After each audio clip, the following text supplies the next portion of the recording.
All right. Hello, hello. Good day, good morning, good afternoon, good evening, everybody. My name is Federico Hernandez, and welcome to the TheRumLab channel here at Savvy. Super excited to be with you guys again. We have or my favorites live streams, which are the different virtual distillery tours, and today is actually a super cool one.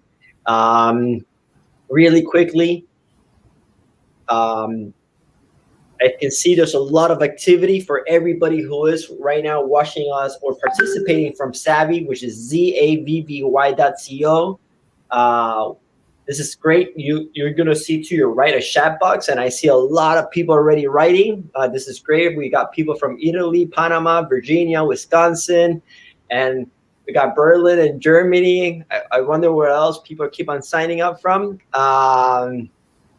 If you have any questions during the event, you'll see that it says ask questions. Make sure to put them right there. If you're right now on any social media, please share the event. But ideally, come to visit us at TheRumLab. Not TheRumLab.com, at savvy.co. Today's agenda is going to be 30-40 minutes talking about rum, which is awesome, and then we'll go to jump into our Q&A. All right, enough said. Let's jump to the first topic. Today's main topic is Cruzan Rum Distillery virtual tour.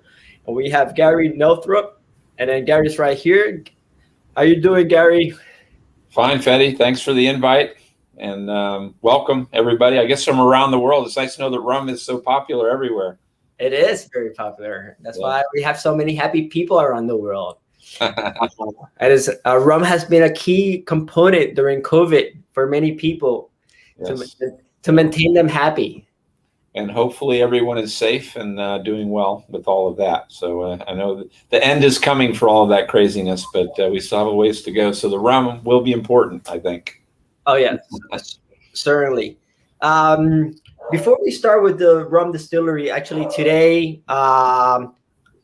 we released Gary's interview in TheRumLab.com. I'm going to share it really quickly. This is just a quick glance, but the best place to read the whole entire article is at TheRumLab.com. But Gary, if you can tell us a little bit about yourself, it'll be great just to give us a highlight level. We already put that you're a master distiller, but I know you were the president of the company at some point. If maybe 5 things that we need to know about you, about your professional life. We don't need to know nothing about your personal life. Well, it just so happens they're intertwined. So, I mean, for me, obviously, I've grown up here on the island. So I've lived in St. Croix my whole life. So very lucky to have done that. Also being able to work with my family, my father, and I have some photos of the family and some other stuff that, we can hopefully take a peek at later. It just being on an island is very unique. And for those of you around the world,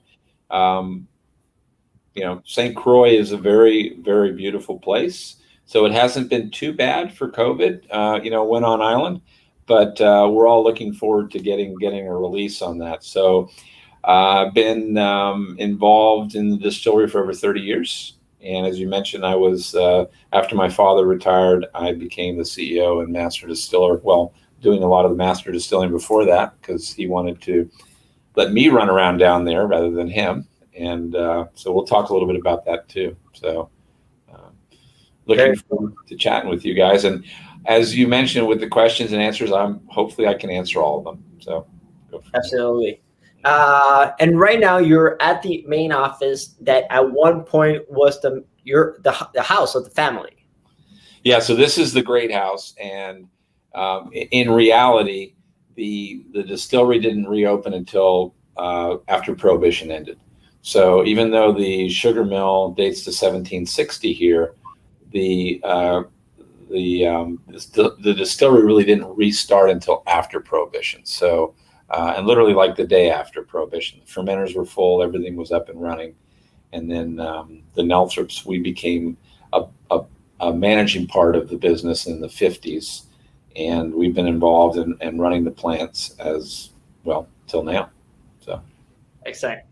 Let's take the opportunity. Let's jump into the presentation. I'm gonna bring back the slides. And then so everybody, so it's going to be a combination between slides and videos. Actually, these are videos that Gary filmed between yesterday and today, which are great. He was going to try to get one more video. I don't know if you were able to do it. Of the molasses, no, I wasn't able to. So sorry about that. No, it's still great. You got great shots that we're going to be sharing and talking about it. I apologize for the quality because it's a very old phone. Looks great. I think. No, it's fine. I'm kidding. Yeah. I think you called Steven Spielberg right before the beginning. All right. So Cruzan Rum, St. Croix, U.S. Virgin Islands, and we have to go back one slide because I feel like I'm in the tourism industry, obviously, and the island, but we do have beautiful beaches. And, you know, when you look at that shot, that's taken at Buck Island, which is a national park and one of the most beautiful places you've ever been. So hopefully when all this craziness ends, obviously Fetty's been nice enough to set this up, and we're going to get to see a little bit of the distillery and kind of how rum is made and how we think it should be made. But in the background, always remember we have a beautiful island. So not only can you come and visit us and go through our distillery, but you should really come down and enjoy the crystal clear water. And Buck Island is a reserve, which is untouched, basically. So when you go out there, you really see what nature is like and should be like in an island setting. So next one. That's my tourism plug. So here's the clan. You got my brother Donnie, who's on the far right, and so Donnie is like 6'8", about 270 pounds. And I guess the good news for me is he's a gentle giant, or was, and he's retired. So he worked at the distillery for like 45 years. Last thing he was doing was master blender, and so he was involved in a lot of the shipping and the barreling and the actual blending of products and so on and so forth. So Donnie's still involved if we need him, but he's officially retired as of now. The young blonde you see there, that's my sister Karen, and yes, she has a lot of energy. You can tell from that shot, and she runs the pavilion. And so I guess it's a good thing if you meet Karen personally. That means you're probably on St. Croix. She doesn't travel a whole lot, but we are going to get her off island in June. We're going to take her north for a little bit. But so she is. If you meet her, then you're probably right here at the Cruzan Rum Distillery, and that means you've got a great tour and you get to taste great rum and so on. We're going to kind of do a little bit of that today so you can get a feel for what it's like, so you know what you're missing when you're not here. And the gray-haired gentleman there, that's my father. That's the guy we can thank for the great rum that we have. He's always been a very specific individual, and he's passed that on, obviously, to me and my brother. Now that I'm still here, this is an industry of standards, and that's where it all begins. And you can't vary from those standards if you want to make a good quality product, whatever the product is. So I'm very lucky to have been under his tutelage. My uncle Seti was actually the president and owner of the company, one of the owners of the company before my father. And he was my godfather. So that's kind of the transitions from the 50s that I was talking about till now, where we've been running the distillery at all levels up until recently. I'm now spending more time to hopefully introduce and talk to people and get people on the rum side of things. So, all right, so here's the Nelthropp crest, and this is something that you'll see on all of our bottles. And the reason it's there is the Nelthropps, we go back to England. So that's the coat of arms from England. And we migrated from England one generation in Denmark, and then in the late 1700s, we came to St. Croix. So that is a critical component. If we go to the next slide. Yeah. So when you look at what was going on back then, late 1700s, that's when St. Croix and all of these islands were very busy in the sugarcane production. I like this slide because it shows everybody, especially when we're talking to people all around the world, where we're actually located. So you can see the tip of Florida up above. You got Cuba, Jamaica, Haiti, St. Croix, Barbados, Dominican Republic. I don't have Puerto Rico on there. I should. What's up? You know what? Why have we? I assume everybody knows where that is, right? Sure. But rum is to the Caribbean what wine is to Europe and California, or different regions that they have their wines. Well, rum's the same way. A lot of people associate rum with the Virgin Islands or in the Caribbean, right? So, and each and every one of these islands has their own style of rum. And even within the islands, could be variances depending on how many distilleries and so on they have there. So it's a very diverse group. And you go all the way from pot still rums all the way up to 5-column distillation, and then everywhere in between. So we're going to talk a little bit about the transition, hopefully, from when you go from pot still to 5-column distillation, and then why we feel that it's obviously for the consumer to decide. That's only fair. But at the same time, why we feel our standard is what people should be looking for. So here's a shot of, I know we're going back to 1493, but not for very long. We'll come forward very quickly. But it is important. Columbus discovered a lot of these islands. But he discovered in 1493, he landed a place called Salt River. And Salt River is an area where there's quite a bit of year-round water, which is very rare on the island, that runs down. So he could tell from the ocean that there was water there. So he sent his guys in via rowboats to pick up barrels of water.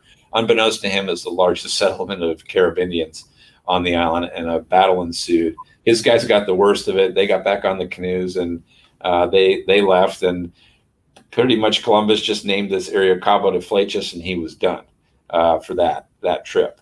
You go to the next thing here. So the reason I bring that up is this is how St. Croix got its name, which is Santa Cruz, which is Holy Cross. So he did that kind of like on his next voyage, and he gave St. Croix the name Santa Cruz. We've been through so many different flags. We've been through 7 different flags on the island, and those flags are representative of many interesting changes. So the French name for St. Croix is the one that really stuck. So St. Croix, which is when you talk about someone that lives on the island of St. Croix, they're called Cruzans, St. Thomas, St. Thomians, that sort of thing. So Cruzan, if you go back just a sec, a Cruzan is the Crucian, and that's how it should be pronounced. And a lot of people, especially in southern U.S. states and so on, it's called Cruzan, but in reality, it's Cruzan named after the locals. And hopefully we can change some of that in the South, but it's very difficult.